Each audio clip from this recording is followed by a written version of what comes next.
If you're new to fasting, or maybe you've tried it before but you're struggling to see results, honestly, I'm not surprised. There is so much mixed information trying to sell you something. Fasting Tube is independent and focusing on real information.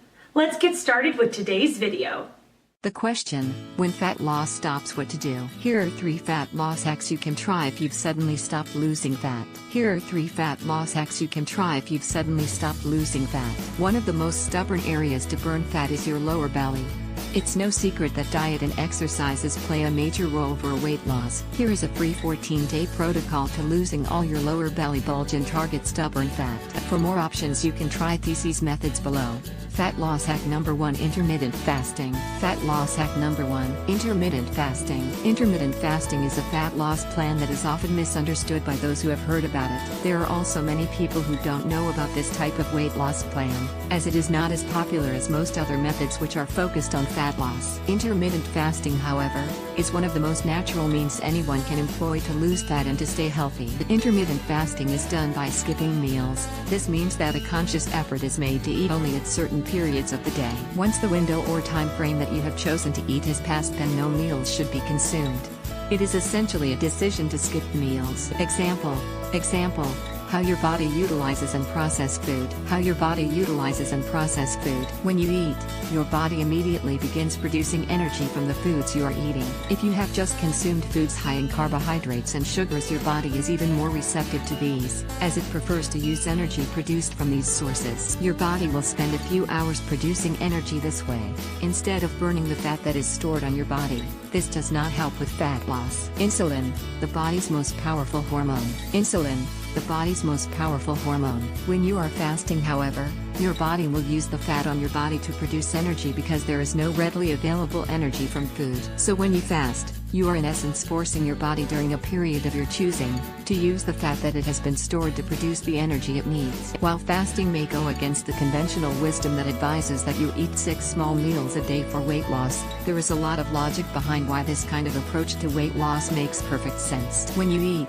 your body releases the hormone insulin in order to keep your blood sugar levels safe. Insulin carries any excess glucose that the body produces out of the bloodstream to your liver, your muscles, or fat cell storage. Insulin, however, is a double-edged sword because not only does it take sugar out of the blood, it also increases the amount of fat that is stored. So when you diet by choosing to eat 6 small meals a day, as is often recommended, you are essentially giving your body license to produce a hormone that increases fat 6 times throughout the day. By fasting intermittently, you select the window during which insulin will be released. Herein lies the advantage spoken about earlier. This essentially puts the power of weight loss fully in your hands, unlike so many other methods. Also, when you fast, the amount of growth hormone released is increased while you are sleeping and in the period immediately after fasting. This release of growth hormones helps you to grow and build strong muscles. There are several ways to do intermittent fasting.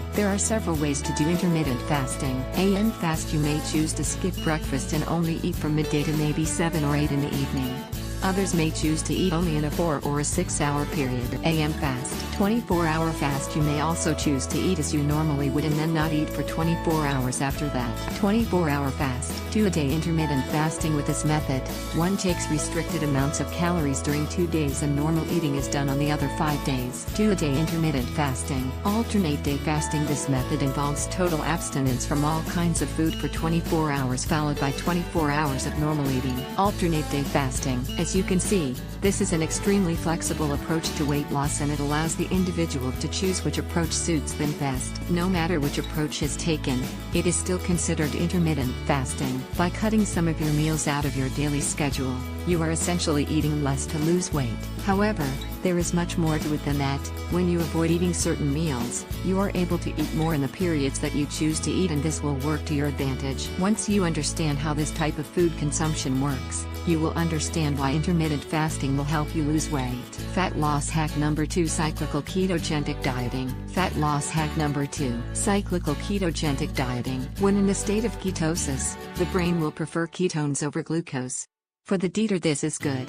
The body will not have to break down protein for energy. Cyclical ketogenic diets have great benefits for people who want a little more flexibility for consuming carbs on one day at the weekend or every day, post-workout only.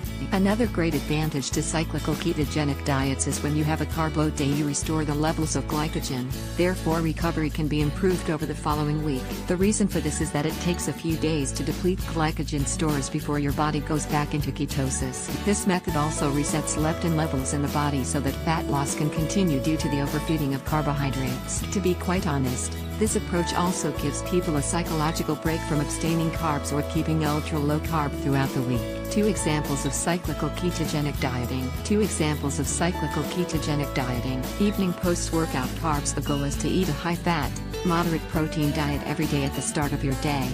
Towards the end of your day, the best time to consume carbohydrates is after resistance training between 3 to 7 p.m., which will increase muscular insulin sensitivity, specifically, high glycemic carbs. How many grams of carbs you should consume will all depend on your goals, but I would recommend anywhere between 300 to 500 grams. Evening post-workout carbs. Once a week cheat day. This method are for guys who are above the 12 to 15% body fat range and desire to drop fat quickly while maintaining muscle mass. Basically, you'll start your week with a high-fat, moderate protein diet, ultra-low carb diet.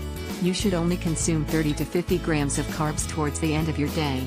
After resistance training between 3 to 7 p.m. continue this regimen for 7 days.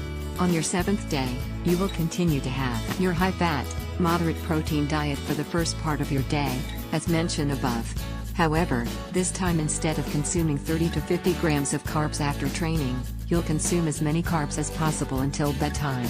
After your 4 to 6 hour refeed day, you'll revert to the high-fat, moderate protein low-carb diet for another 7 days, only consuming 30 to 50 grams of carbs post-PM training. Once a week cheat day. Fat loss hack number 3. Training fasted. Fat loss hack number 3. Many people think that training fasted is when your stomach is empty, but it's much more than that.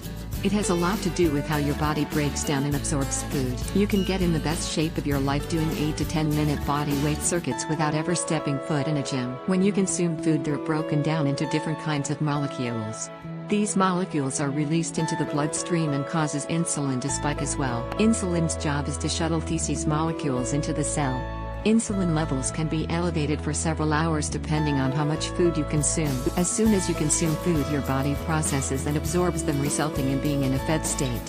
When your body is finished processing food, insulin begins to decline to a lower level or baseline level. Once insulin drops, your body goes back into a fasted state.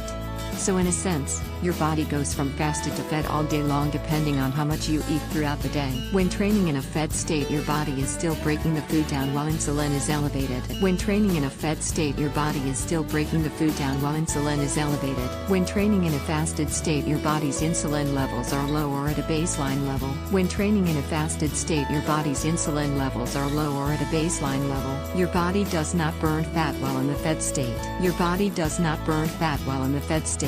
When you consume food before hitting the gym, insulin is released and your body will use that food for energy. If you are trying to lose fat, it would be ideal to train in a fasted state, as you use body fat for energy rather than the food you consumed an hour prior to training. Think of it like this: if your body has a surplus of food before training, it has no reason to use body fat for energy to get you through your workout. When food isn't present and being processed, it has no choice but to use the fat on your body to fuel your workouts. For a more in-depth view as to training fasted, see more here. http://turnaroundfitness.com/Trey